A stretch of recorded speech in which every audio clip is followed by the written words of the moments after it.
तो फिल्म की शुरुआत ट्रेन की पटरी से होती है और फौरन बाद हमें 1968 का वक्त दिखाया जाता है, जब पॉल ने आइरिस को सरप्राइज करने के लिए एक स्काई व्यू रेस्टोरेंट बनाया था। आइरिस बहुत ज्यादा एक्साइटेड और खुश हो जाती है और इस रेस्टोरेंट की कमर्शियल के लिए आइरिस और पॉल की इस टॉवर के साथ पिक्चर भी ली जाती है और फाइनली ये लोग रेस्टोरेंट के अंदर आ जाते हैं। रेस्टोरेंट का फ्लोर ग्लास का था, नीचे से सब नजर आ रहा था और रेस्टोरेंट के बिल्कुल सेंटर में एक लाइव किचन था। लोग यहाँ पर पार्टी कर रहे थे और तभी आइरिस पॉल की पॉकेट में एक रोज फ्लावर लगाती है, जिस पे लगे कांटे के चुभने से उसके हाथ से खून निकल आता है, जिसे देखकर उसे उल्टी आ जाती है। जो देखते हुए रेस्टोरेंट में आई सिंगर ये समझ गई कि आइरिस प्रेग्नेंट है, पर जब उसने आइरिस से पूछा तो आइरिस को खुद ही अभी उसी के मुंह से पता चल रहा था, लेकिन फिर भी आइरिस बहुत ज्यादा खुश थी। यहाँ पर वो सिंगर के बेटे को भी दिखती है और पता नहीं क्यों उसे इस बच्चे से अट्रैक्शन फील हुई। खैर वो पॉल के पास चली गई और पॉल उसे ले आया टॉप व्यू टेरेस पर,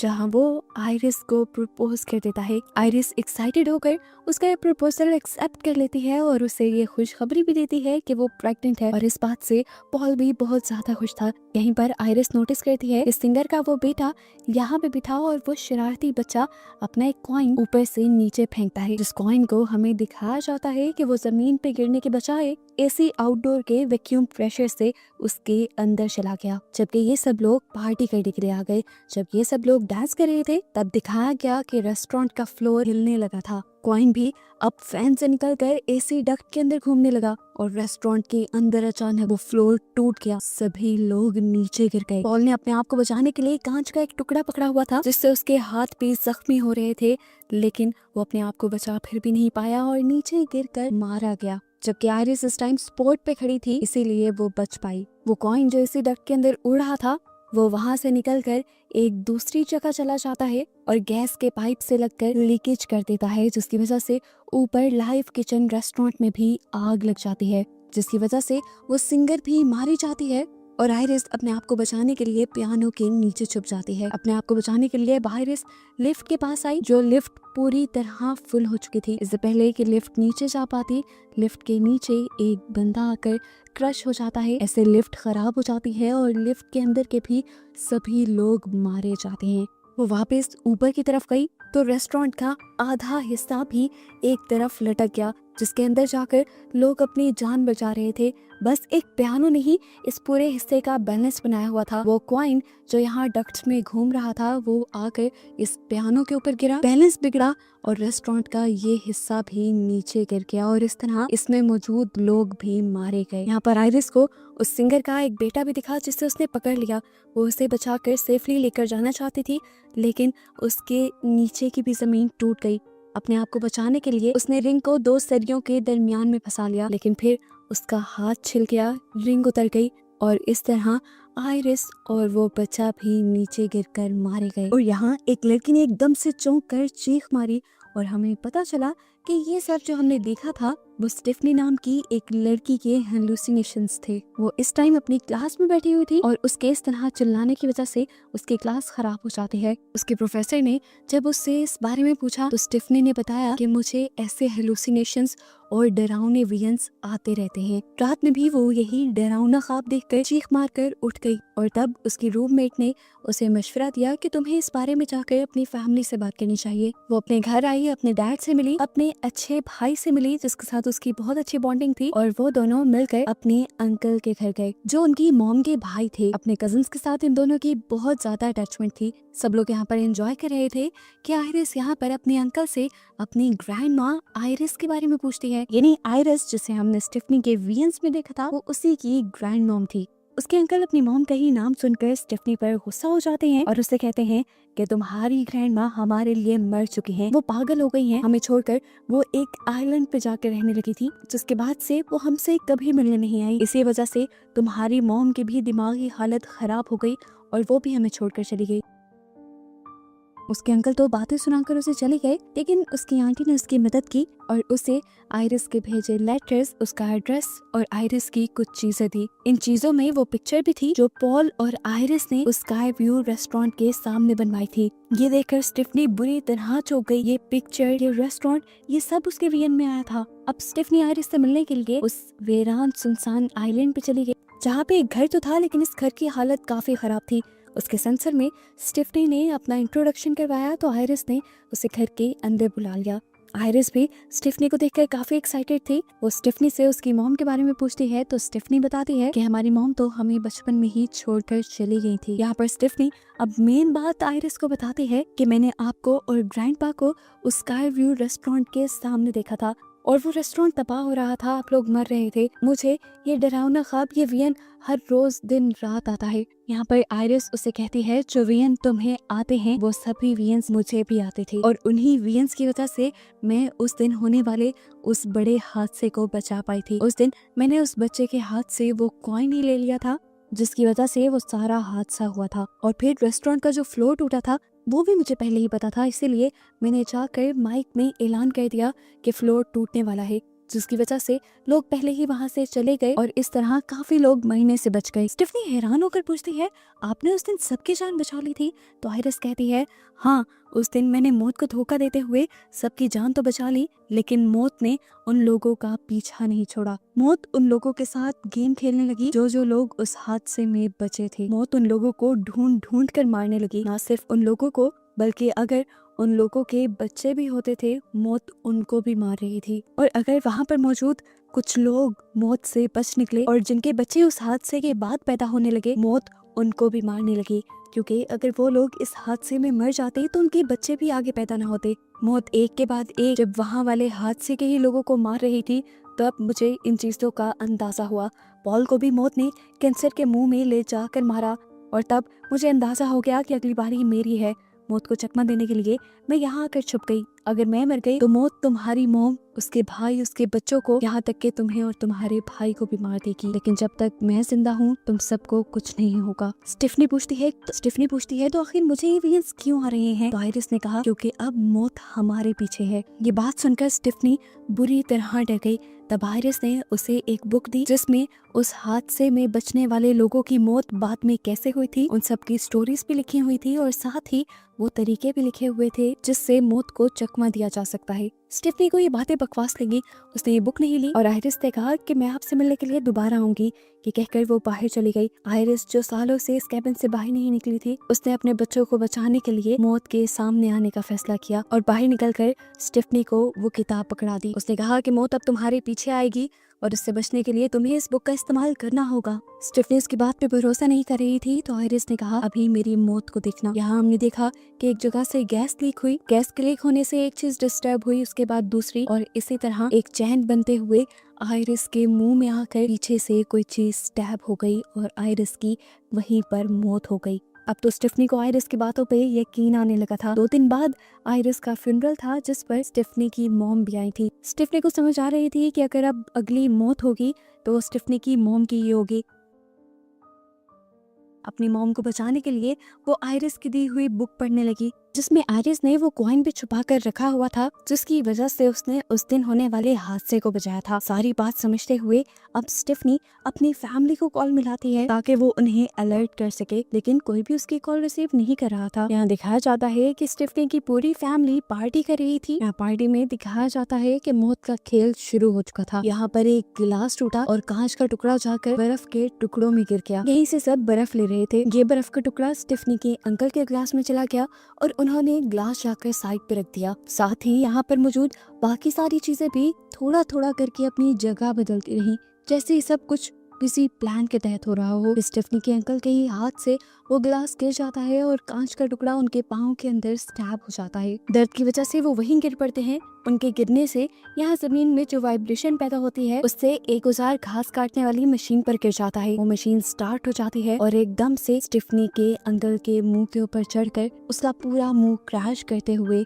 उसे मार देती है। उसकी इस भयानक मौत से सभी लोग बहुत ज्यादा डर गए। स्टेफनी बहुत ज्यादा डर चुकी थी। अब वो पूरी फैमिली को समझाती है कि किस तरह मौत उनके पीछे पड़ चुकी है। उसने बताई कि आयरिस के उस दिन टॉवर को बचाने के बाद ही मौत ने उन सब लोगों को अपना निशाना बनाना शुरू कर दिया जो लोग उस टॉवर में बच गए थे। मौत ने उनको और उनकी फैमिली को बिल्कुल खत्म कर दिया और अब बस एक उनकी फैमिली और एक और लड़के की फैमिली जिंदा थी। स्टेफनी उन्हें समझाती है कि देखिए, पहले आयरिस मरी, फिर उनके सबसे बड़े बेटे, इस तरह अंकल के मरने के बाद बारी है उनके बेटे की, और यहाँ पर जब मेरी मॉम मरेंगी तो उसके बाद मैं मर जाऊंगी। स्टेफनी की बातें सबने बैठकर सुनी तो सही, लेकिन किसी को भी उसकी बात पे यकीन नहीं आया। यहाँ तक कि उसके अंकल के बच्चे यानी उसके कजन्स तो उससे नाराज भी हो गए कि वो उसके डैड की मौत का मजाक बना रही है। यहाँ पर सिर्फ एक ही इंसान था जिसे स्टेफनी पे यकीन था, वो थी स्टेफनी की मॉम। लेकिन स्टेफनी अपनी मॉम के साथ अच्छे से बात नहीं कर रही थी। यहाँ पर अब हमें अंकल के बड़े बेटे को अपनी पियर्सिंग शॉप में दिखाया गया। वो अपना काम खत्म करके अपनी शॉप बंद करता है और अपने डैड की याद में अपने हाथ पे डैड का टैटू बनाता है। इस टाइम उसने अपने भी नोज में एक पिन पहनी हुई थी। यहाँ पर उसकी नोज की पियर्सिंग पर फोकस किया जाता है और एकदम से ऊपर एक फैन ऑन हो जाता है जिसके साथ एक मैग्नेटिक चैन थी जो आकर उसके नोज की पियर्सिंग के साथ फंस जाती है। फैन के चलते ही वो चैन भी घूमी और वो लड़का भी घूमने लगा। नीचे बहुत सारा कैरोसिन था जिसमें उसी के लाइटर से आग लग गई। वो अपने आप को उस चैन से तो छुड़वा लेता है लेकिन नीचे आग में गिर जाता है। हम देखते हैं कि शॉप में भी आग बहुत ज्यादा बढ़ चुकी थी। जैसे ही स्टेफनी को ये बात मालूम होती है कि उसकी शॉप में आग लगी थी तो सुबह होते ही वो उसकी शॉप में जाने का डिसाइड करते हैं, लेकिन वो तो इनकी कार के सामने आकर इन्हें रोक देता है। हैरानकुन बात थी कि उसके बाजू के अलावा उसे कहीं चोट नहीं आई थी। वो लोग बेदहानी में बात कर रहे होते हैं कि यहीं पर तेज स्पीड ट्रक आकर उसे घुमा जाता है लेकिन उसे कोई नुकसान नहीं करता। ये देखते हुए वो स्टेफनी से कहता है, देखा, मैंने कहा था ना कि मुझे कुछ नहीं होगा। यहाँ पर स्टेफनी को उसकी बातें बिल्कुल बकवास लग रही थी।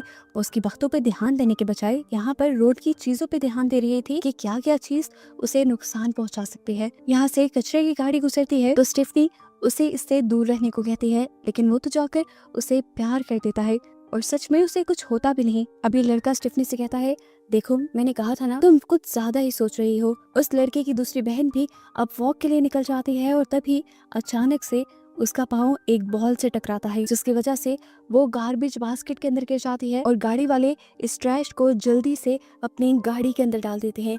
ये सब कुछ होते हुए उन तीनों ने भी देखा था। वो तीनों जाकर जल्दी से उस गाड़ी को रोकने की कोशिश करते हैं। स्टेफनी बिना अपनी जान की परवाह किए उसे बचाने के लिए गाड़ी के ऊपर चढ़ती है, लेकिन दिखाया गया कि अंदर तो गार्बेज क्रश हो रहा था और इसी मशीन के अंदर उस लड़की की भी जिस्म के टुकड़े टुकड़े हो गए। स्टेफनी के हाथ में बस उसका एक हाथ रह गया और वो मर गई। उसकी मौत से सब लोग बहुत ज्यादा डिप्रेस हो गए थे। स्टेफनी का भाई स्टेफनी से कहता है, तुम ठीक थी, लेकिन इस टाइम स्टेफनी को अपनी थ्योरी पे यकीन नहीं रहा था क्योंकि उसे लग रहा था कि जो लड़की मरी थी उसके बड़े भाई को मरना चाहिए था। तब उनकी आंट ने आकर एक बहुत बड़ा सच ये रिवील किया कि असल में वो लड़का स्टेफनी के अंकल का असल बेटा था ही नहीं। इसी वजह से उसकी मौत नहीं हुई बल्कि उसकी बहन की मौत हो गई जो कि उनके अंकल की बड़ी बेटी थी। और ये सुनकर अब स्टेफनी चौंक गई, स्टेफनी के साथ सारे भी, क्योंकि सबको अब स्टेफनी की बात पे यकीन आने लगा था। वो जो लड़की मरी थी उसका छोटा भाई अब स्टेफनी से कहता है, ये नहीं, इस मर्तबा मेरी बारी है। स्टेफनी, मैं मरना नहीं चाहता, क्या तुम मेरी मदद करोगी? स्टेफनी कहती है, मैं बचाना तो चाहती हूँ लेकिन मुझे नहीं पता कि आगे क्या होने वाला है। तब उसका भाई उससे कहता है, देखो, तुमने पहले भी फिगर आउट कर लिया था कि क्या होने वाला है, तुम जरा आसपास की चीजों पे ध्यान दो, तुम समझ जाओगी। स्टेफनी को याद आता है कि आयरिस ने यानी उसकी ग्रैंड मॉम ने उसे एक लड़की के बारे में बताया था जो उस दिन बच गया था। वो आज भी एक हॉस्पिटल में काम कर रहा था। गिनी वो जिंदा था और उसने भी मौत को चकमा दिया था। उसे मौत को चकमा देना आता था, इसीलिए ये लोग उसके पास जाने का डिसाइड करते हैं। यहाँ पर ये सब लोग जब आकर उसका नाम जेडी पुकारते हैं तो वो हैरान हो जाता है।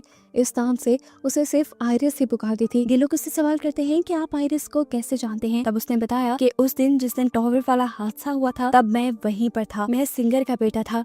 ये जानते हुए स्टेफनी को भी वो सारा वियन याद आ गया और वो भी उसे पहचान गई। ये आदमी बताता है कि आयरिस काफी सालों पहले भी उससे मिलने के लिए आई थी क्योंकि वो पॉल के लिए यानी अपने हस्बैंड के लिए मौत को चकमा देना चाहती थी, लेकिन बहुत कोशिशों के बाद भी ये लोग उसकी जान नहीं बचा पाए थे। स्टेफनी पूछती है कि क्या कोई ऐसे भी लोग हैं जो इस मौत से बिल्कुल बच गए हों? तो वो आदमी जवाब देता है, हाँ, 2 लोग ऐसे हैं जो इस मौत से बच गए थे, लेकिन ऐसे नहीं, मौत पहले जीती, मौत ने पहले उन्हें अपना शिकार बनाया और वो मर गए।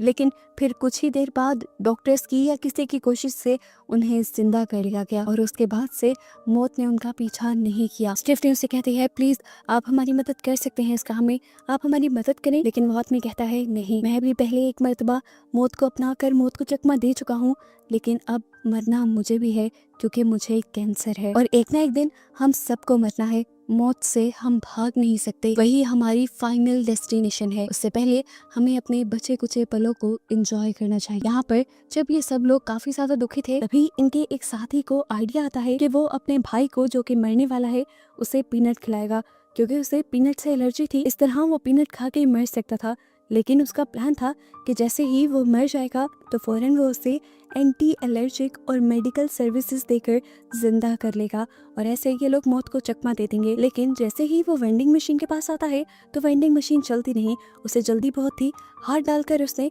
पीनट्स निकालने की कोशिश की और यहाँ पर मशीन का एक स्क्रू ढीला हो गया, जिसके बाद ये लोग छुपने के लिए एक रूम में आ गए। वो अपने भाई को कहता है, तुम यहाँ रुको, मैं तुम्हारे लिए एक एंटी एलर्जिक लेकर आता हूँ। ये कहकर वो वहाँ का दरवाजा बंद कर देता है और उसके दरवाजे को पटकने की वजह से यहाँ पर कुछ बटन्स ऑन हो जाते हैं और MRI मशीन भी। कुछ देर बाद वो लड़का वापस आ जाता है एक इंजेक्टर और व्हील चेयर के साथ। वो इस लड़के को अब ये पीनट चॉकलेट खाने को कहता है, इससे पहले कि ये लोग अपना कोई प्लान पूरा कर पाते। यहाँ पर MRI मशीन ऑन हो जाती है। अपनी हाई मैग्नेटिक रेस की वजह से वो यहाँ की सारी मेटल की चीजों को अपनी तरफ खींचने लगी थी। स्टेफनी का बड़ा कजन जिसने अपनी पूरी बॉडी में पियर्सिंग की हुई थी, वो मशीन व्हील चेयर के साथ साथ उसे भी अपने अंदर खींचने लग जाता और वो अजीब तरीके से अंदर की तरफ घुसता चला जाता है। अपने आप को वो बचा भी नहीं पाता। व्हील चेयर भी मैग्नेटिक रेस की वजह से टूटकर उसके अंदर स्टैब हो जाती है और वो वहीं पर मर जाता है। उसका छोटा भाई जिसने पीनट चॉकलेट खा ली थी, अब उसे भी बहुत ज्यादा तकलीफ हो रही थी। अपने आप को बचाने के लिए उसने पास में मौजूद इंजेक्शन अपने अंदर इंजेक्ट कर लिया, जिससे वो बेहतर तो हो गया। लेकिन तभी वेंडिंग मशीन से वो स्प्रिंग बाहर निकल आया जिसे इन्होंने खोला था। एक दीवार से दूसरी दीवार पर टकराते हुए आखिर वो स्प्रिंग आकर लगा ही उस लड़के को, जिसने अभी अभी मौत को चकमा देने के लिए चॉकलेट खाकर अपने आप को एंटी एलर्जिक लगाया था और इस तरह उसकी भी मौत हो गई। यानी मौत ने उसे भी नहीं छोड़ा। इन दोनों के मरने की वजह से सभी लोग बहुत ज्यादा दुखी हो जाते हैं। स्टेफनी अपनी मॉम से कहती है, अब आपकी बारी है। आयरिस, यानी आपकी मॉम जिस घर में रहती थी, मुझे लगता है कि आपको उसी घर में रहना चाहिए, क्योंकि उस घर में रहकर वो भी काफी अरसे तक जिंदा रही थी। स्टेफनी की मॉम उसकी बात मान जाती है और तभी हम देखते हैं कि स्टेफनी के हाथ में जो बुक थी उससे वो कॉइन निकलकर नीचे गिर जाता है, जिसे एक ओल्ड लेडी उठाकर अपने पर्स में डाल लेती है। स्टेफनी खैर तेजी से अपनी ग्रैंड मॉम के घर की तरफ निकल जाती है और अपनी मॉम को उस घर के अंदर जाने को कहती है। उसकी मॉम अपने दोनों बच्चों के लिए काफी परेशान थी, तो स्टेफनी ने कहा, मॉम जब तक आप जिंदा हैं हमें कुछ नहीं हो सकता। ये कहते हुए उसने अपने भाई के साथ अपनी मॉम को घर के अंदर भेज दिया। लेकिन हमें दिखाया गया कि यहाँ तो पहले से ही गैस भी लीक थी और यहाँ पर स्पार्किंग भी हो रही थी। इसकी स्मेल हालांकि स्टेफनी की मॉम को भी आई, लेकिन वो इग्नोर करते हुए अंदर चली गई और ऐसे गैस और स्पार्किंग की वजह से वहाँ पर एक बहुत बड़ा ब्लास्ट हो गया, जिसकी वजह से स्टेफनी की कार भी जाकर पानी में गिर गई और वो पानी में तड़पने लगी। अंदर स्टेफनी की मॉम इस धमाके में जल गई थी और स्टेफनी का भाई जो अभी घर से बाहर ही खड़ा था, उसने देखा कि उसके ऊपर एक टॉवर गिरने वाला था। इससे पहले कि वो गिर जाता, उसकी मॉम आकर उसे बचा लेती हैं और ये टॉवर उसकी मॉम के ऊपर गिरकर उनकी मौत हो जाती है। इस लड़के को पता चल गया था कि अब मरने की बारी स्टेफनी की है। वो स्टेफनी को बचाने के लिए जल्दी से पानी के अंदर कूद जाता है और उसे जब बचाकर बाहर लेकर आता है तो देखता है कि स्टेफनी पहले ही मर चुकी थी।